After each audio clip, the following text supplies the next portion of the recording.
क्या कभी गौर किया है कि कुछ लोग ना बड़ी आसानी से अपनी बात मनवा लेते हैं? ऐसा लगता है जैसे उनके पास कोई सीक्रेट हो, कोई अदृश्य शक्ति। बिल्कुल।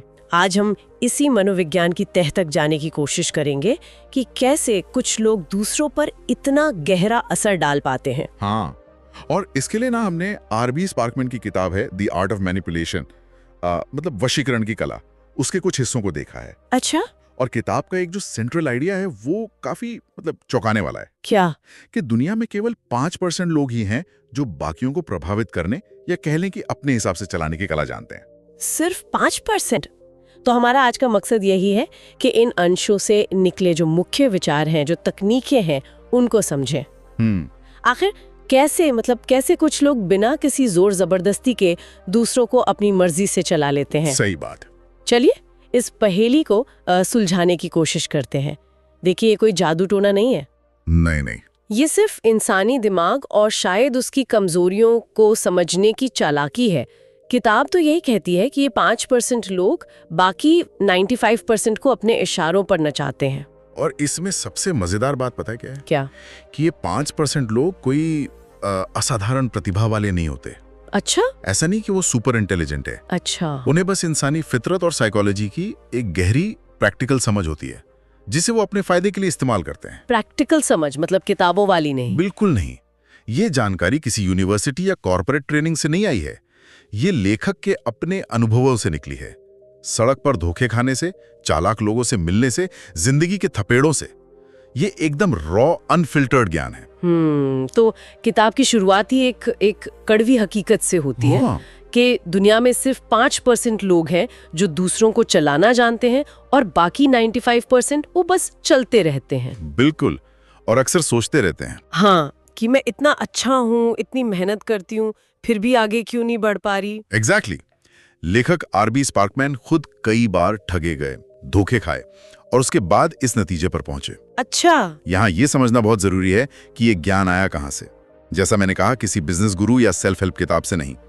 उन्होंने ये सब सीधे धोखेबाजों, चालाक सेल्समैनों और ह्यूस्टन शहर के जो माहिर मैनिपुलेटर्स थे ना, उनके बीच रहकर सीखा। अच्छा, ह्यूस्टन के? हाँ। और एक किरदार का जिक्र बार बार आता है, वो है हड्डी। हड्डी? हाँ, हड्डी, जो एक शराबी था लेकिन लोगों को अपनी बातों में लाने का उस्ताद था। हाँ, हड्डी। उसके बारे में ऐसा लिखा है कि वो शायद कपड़े बदलने जितनी आसानी से नौकरियां बदलता था। सही। लेकिन जब किसी को कुछ बेचना हो या मनाना हो तो सामने वाला मान ही जाता था। हड्डी की एक खास बात ने लेखक की पूरी सोच ही बदल दी। बिल्कुल सही। हड्डी ने लेखक को समझाया था, देखो, दुनिया में 2 तरह के लोग होते हैं। कौन से? एक वो जो हमेशा डर करते हैं, प्लीज मेरी बात मान लो, प्लीज मुझे ये दे दो, मतलब एक तरह से भीख मांगते हैं, अटेंशन या फेवर की। जरूरत दिखाते हैं अपनी। हाँ। और दूसरे वो जो कहते हैं, देखो ये तुम्हारी मर्जी है, पर सच तो ये है कि मेरे बिना तुम्हारा काम नहीं चलेगा। ओह। हेनरी के मुताबिक यहीं से सारा खेल पलट जाता है। जो ये दूसरा नजरिया अपना लेता है वो उन 5% पे शामिल हो जाता है। तो ये 5% वाले लोग, ये मैनिपुलेटर्स, आखिर ऐसा क्या जानते हैं जो बाकी 95% नहीं जानते? किताब क्या कहती है इस बारे में? किताब इशारा करती है कि उन्हें सही वक्त पर हाँ या ना कहना आता है, कब चुप रहना है और कब बोलना है ये पता होता है। टाइमिंग का खेल है। बिल्कुल। वो जानते हैं कि इसकी तारीफ करनी है, किसी नजरअंदाज करना है, और सबसे बढ़कर कैसे सामने वाले के दिमाग में ये बात डालनी है कि उन्हें आपकी जरूरत है। आपकी जरूरत है। मूल सिद्धांत क्या है? इंसान तर्क से कम अपनी जरूरत या इच्छा से ज्यादा चलता है। सही बात है। अगर आप किसी को ये महसूस करा सकें कि तुम्हें मेरी जरूरत है, तो बातचीत का कंट्रोल आपके हाथ में है। और अगर आप ये दिखाएं कि मुझे तुम्हारी जरूरत है, तो आप कमजोर पड़ जाते हैं। अगर आप ये जताते हैं कि मैं तुम्हारे बिना कुछ नहीं हूं या बहुत ज्यादा डेस्परेट दिखते हैं, तो आप अपनी ताकत खो देते हैं। किताब कहती है, अपनी रिएक्शन पर काबू रखना और सामने वाले की चाल को समझना ही असली कला है। अच्छा, तो ये तो हुआ 5% बनाम 95% का सिद्धांत।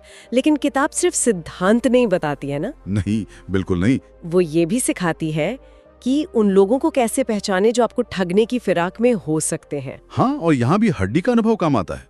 अच्छा, फिर से हड्डी? हाँ, लेखक ने हड्डी से तब सीखा जब हड्डी ने जेल से फोन किया। जेल से? हाँ, और सच्चे दोस्त होने का वास्ता देकर मदद मांगी। पैसा लौटाने का वादा किया जो उसने कभी पूरा नहीं किया। वहीं से कुछ वार्निंग साइंस मिले। ओके, क्या थे वो संकेत? पहला चेतावनी संकेत, और ये काफी महत्वपूर्ण है, जो व्यक्ति जरूरत से ज्यादा भरोसा जताने की कोशिश करे उस पर थोड़ा शक करें। मतलब बार बार कहना मुझ पर विश्वास करो, मैं बहुत ईमानदार हूं, मैं कभी धोखा नहीं दूंगा, ये कुछ वैसा ही है जैसा शेक्सपियर ने कहा था, मीथिंग्स दाउ डस्ट प्रोटेस्ट टू मच। हाँ, सुना है ये। मतलब जो ज्यादा सफाई दे। हाँ, तो समझो दाल में कुछ काला है। सच्चे इंसान को अपनी ईमानदारी का ढिंडोरा पीटने की जरूरत कम पड़ती है। ये बात रिश्तों और बिजनेस दोनों में लागू होती है। सही है। दूसरा संकेत? दूसरा भी काफी सीधा है। जो इंसान दूसरों से आसानी से झूठ बोल लेता है वो एक दिन आपसे भी झूठ बोलेगा। ये तो कॉमन सेंस लगता है। लेकिन लोग अक्सर भूल जाते हैं ये सोचना कि वो बाकियों को धोखा देता है पर मेरे साथ वफादार रहेगा। ये सिर्फ खुद को बहलाना है। हड्डी का सबक था, अगर कोई किसी और की पीठ पीछे बुराई कर सकता है या झूठ बोल सकता है तो वो आपके साथ भी ऐसा करेगा, बस मौके का इंतजार करेगा। ठीक है, और कोई क्लू? तीसरा क्लू जो अक्सर सहानुभूति हासिल करने के लिए इस्तेमाल होता है, मैं पहले बहुत अमीर हुआ करता था, फिर किसी वजह से सब कुछ गवा दिया। अच्छा, ये विक्टिम कार्ड जैसा। हाँ, कुछ वैसा ही। लेखक ने पाया कि जिन ठगों और चालाक लोगों से वो मिले उनमें से कई ये कहानी सुनाते थे। इससे लगता है कि अरे ये तो अनुभवी है, इससे पैसा बनाना आता होगा। लेकिन हकीकत, जैसा लेखक ने सीखा, यह है कि अगर किसी को पैसा संभालना नहीं आता तो उसका पिछला स्टेटस कोई मायने नहीं रखता। और हड्डी की एक और ट्रिक का जिक्र था शायद, कहानी वाली। हाँ, बिल्कुल, वो भी जबरदस्त है। अगर कोई इंसान आपको एक ही कहानी दो अलग अलग मौकों पर सुनाए तो उसके शब्दों और डिटेल्स पर ध्यान दें। अच्छा। अगर कहानी बदल जाती है, डिटेल्स मैच नहीं करते हैं, मतलब गड़बड़ है। एग्जैक्टली, तो समझो वो आदमी भरोसे के लायक नहीं है और शायद आपको भी घुमा रहा है। ये तो काफी प्रैक्टिकल टिप है ना? और एक और पहचान बताई गई है, जो इंसान छोटी छोटी गैर जरूरी बातों पर जरूरत से ज्यादा रिएक्ट करे। जैसे किसी के कपड़ों पर या कोई 2 मिनट लेट क्यों आया, इस पर बखेड़ा खड़ा कर दे, लेकिन बड़ी और महत्वपूर्ण बातों को नजरअंदाज कर दे या उन पर सीरियस ना हो, वो अक्सर लीडरशिप मटेरियल नहीं होता। अच्छा, क्यों? ये शायद उसके अपने अंदर की इनसिक्योरिटी या फ्रस्ट्रेशन का साइन हो सकता है। किताब का निचोड़ यही है कि हर बार धोखा खाकर सीखने से बेहतर है इन संकेतों को पहले से पहचानना सीख लिया जाए। सही बात है। अच्छा, धोखेबाजों को पहचानने के अलावा किताब एक और बहुत ही दिलचस्प मनोवैज्ञानिक फंदे पर रोशनी डालती है, जिसका इस्तेमाल अनजाने में या जानबूझकर रिश्तों और दूसरी सिचुएशंस में होता है। एक कहानी है उसमें एक लड़की की। हाँ, बिल वाली कहानी। हाँ, जो अपने बॉयफ्रेंड बिल के बुरे बर्ताव, यहाँ तक कि मारपीट के बावजूद उसे छोड़ नहीं पा रही थी। सवाल उठता है, क्यों? कोई ऐसे रिश्ते में क्यों टिका रहेगा? इसका जवाब ना एक क्लासिक साइकोलॉजिकल एक्सपेरिमेंट में छिपा है, जिसे किताब बड़े अच्छे से समझाती है। कौन सा एक्सपेरिमेंट? कबूतर और बटन वाला प्रयोग। अच्छा, हाँ। एक पिंजरे में बंद कबूतर को एक बटन दबाने पर खाना मिलता था। अब इसमें 3 कंडीशंस देखी गई हैं। ओके। पहला, जब कबूतर को हर बार बटन दबाने पे खाना मिला तो वो दबाता था, पर बहुत जोश से नहीं। ठीक है, मिल रहा है। दूसरा, जब उसे बटन दबाने पर कभी खाना नहीं मिला तो उसने थोड़ी देर बाद कोशिश करना छोड़ दिया। लॉजिकल है। लेकिन तीसरा, जब उसे कभी कभी अनियमित रूप से रैंडमली बटन दबाने पर खाना मिला, कभी मिला कभी नहीं मिला, तब क्या हुआ? तब वो पागलपन की हद तक लगातार बटन दबाता रहा, इस उम्मीद में कि शायद अगली बार मिल जाए। इसे मनोविज्ञान में कहते हैं इंटरमिटेंट रीइंफोर्समेंट, यानी ऐसा रीइंफोर्समेंट जो लगातार ना मिलकर रुक रुक कर मिलता है। और उस कहानी में बिल शायद अनजाने में अपनी गर्लफ्रेंड के साथ यही कर रहा था। एग्जैक्टली। कभी बहुत प्यार दिखाता, तारीफ करता, और कभी अचानक रूखा हो जाता, नजरअंदाज करता या बुरा बर्ताव करता। तो ये अनिश्चितता, हाँ, ये अनिश्चितता, ये कभी हाँ कभी ना वाली स्थिति इंसान को आदी बना देती है, लगभग एक नशे की लत की तरह। लत? हाँ, जब हमें पक्का पता नहीं होता कि अगली बार हमें क्या मिलेगा, इनाम या सजा, प्यार या बेरुखी, तो हम उस स्थिति या इंसान से और ज्यादा मेंटली जुड़ जाते हैं। ये तो उल्टा लग रहा है, जो हमेशा अच्छा होता है उससे ज्यादा जुड़ना चाहिए ने? लगता है, पर होता नहीं। जो इंसान हमेशा अच्छा व्यवहार करता है उसे हम अक्सर टेकन फॉर ग्रांटेड ले लेते हैं। सही कहा। लेकिन ये मिला जुला अनप्रेडिक्टेबल व्यवहार दिमाग पर गहरा असर डालता है और एडिक्टिव हो सकता है। वो लड़की बिल के इसी अनियमित व्यवहार की आदी हो चुकी थी। तो किताब इसे इस्तेमाल करने का तरीका भी बताती है, हालांकि ये नैतिक रूप से शायद सही ना हो। बताती है, बिल्कुल। 2 स्टेप तरीका है। पहला कदम, सामने वाले को कोई ऐसी चीज दें जिसे वो महत्व देता हो, जैसे ध्यान, तारीफ, प्यार, सपोर्ट या कोई और फायदा, और उसे इसकी आदत पड़ने दें। ठीक है, आदत डाल दी। फिर? दूसरा कदम, फिर अचानक बिना किसी चेतावनी या वजह के वो चीज देना बंद कर दें, दूरी बना लें, ठंडा बर्ताव करें। इससे क्या होगा? अब सामने वाला बेचैन हो जाएगा, वो सोचेगा मैंने क्या गलत किया, और वही पुराना ध्यान या तारीफ पाने के लिए पहले से ज्यादा कोशिश करेगा, शायद आपकी शर्तों पर भी झुकने को तैयार हो जाए। इसके उदाहरण तो रोज की जिंदगी में भी दिखते होंगे। बिल्कुल, जैसे कोई दोस्त रोज मैसेज करता हो और फिर अचानक बंद कर दे तो दूसरा व्यक्ति उसके बारे में ज्यादा सोचने लगता है ना। हाँ, होता है ऐसा। या ऑफिस में जो बॉस हमेशा तारीफ करता है, उसकी तारीफ की कीमत कम हो जाती है, लेकिन जो बॉस कभी कभार अनप्रेडिक्टेबली किसी अच्छे काम के लिए तारीफ करता है, उसका असर ज्यादा गहरा होता है। कर्मचारी ज्यादा मोटिवेटेड महसूस कर सकता है। लेकिन यहाँ एक इंपॉर्टेंट बात है जो ध्यान रखनी चाहिए। क्या? ये तकनीक तभी काम करती है जब सामने वाला आपके दिए गए इनाम को, आपकी तारीफ, आपका ध्यान, आपका प्यार, आपका पैसा सच में वैल्यू देता हो। अच्छा, अगर उसे कद्र ही नहीं है तो फिर उसे वापस लेने या रोकने से कोई फर्क नहीं पड़ेगा। ये एक पावरफुल तकनीक है और इसका इस्तेमाल लोगों को इमोशनली काफी हद तक डिपेंडेंट बना सकता है। सही है। अच्छा, इस अनिश्चितता वाले मनोविज्ञान से आगे बढ़ते, किताब एक और सच्चाई उजागर करती है जिसे हम शायद रोज देखते हैं पर मानते नहीं। कौन सी? कि दुनिया अक्सर काबिलियत से ज्यादा जान पहचान या कह लें फेवरेटिज्म पर चलती है, पक्षपात पर। कनेक्शन। हाँ, एक सर्वे का जिक्र है जिसमें कामयाब लोगों से उनकी सफलता का राज पूछा गया था। और हैरानी की बात क्या थी? ज्यादातर लोगों ने अपनी मेहनत या टैलेंट को मुख्य कारण नहीं बताया। तो क्या बताया? उन्होंने कहा कि उनकी सफलता का बड़ा कारण सही लोगों से सही रिश्ता बना पाना था। सीधे शब्दों में कहें तो वो किसी न किसी पावरफुल व्यक्ति के फेवरेट बन पाए थे। फेवरेट, पसंदीदा। अब सवाल ये है कि क्या ये गलत है? किताब कहती है इसे गलत या सही के चश्मे से देखने के बजाय इसे ह्यूमन नेचर की तरह देखो। मतलब? हम स्वाभाविक रूप से उन लोगों की तरफ खिंचते हैं जो हमें पसंद आते हैं, जिनके साथ हमें कनेक्शन महसूस करते हैं। बॉस अक्सर उस एम्प्लॉय को प्रमोट करता है जिसके साथ उसकी बातचीत अच्छी होती है, भले ही कोई दूसरा ज्यादा काबिल हो। हाँ, देखा है ऐसा। क्लाइंट अक्सर उस वेंडर को चुनता है जिसके साथ उसे बात करके मजा आता है, भले ही दूसरा थोड़ा सस्ता दे रहा हो।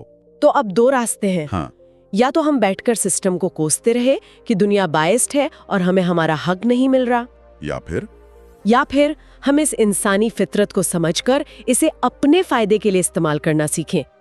लेखक ने खुद इसका अनुभव किया था। कब? जब वो एक क्लासिकल म्यूजिक रेडियो स्टेशन में एड बेचने का काम करते थे। अच्छा। स्टीव नाम के क्लाइंट की कहानी है। हाँ, स्टीव। वो कहानी काफी दिलचस्प है।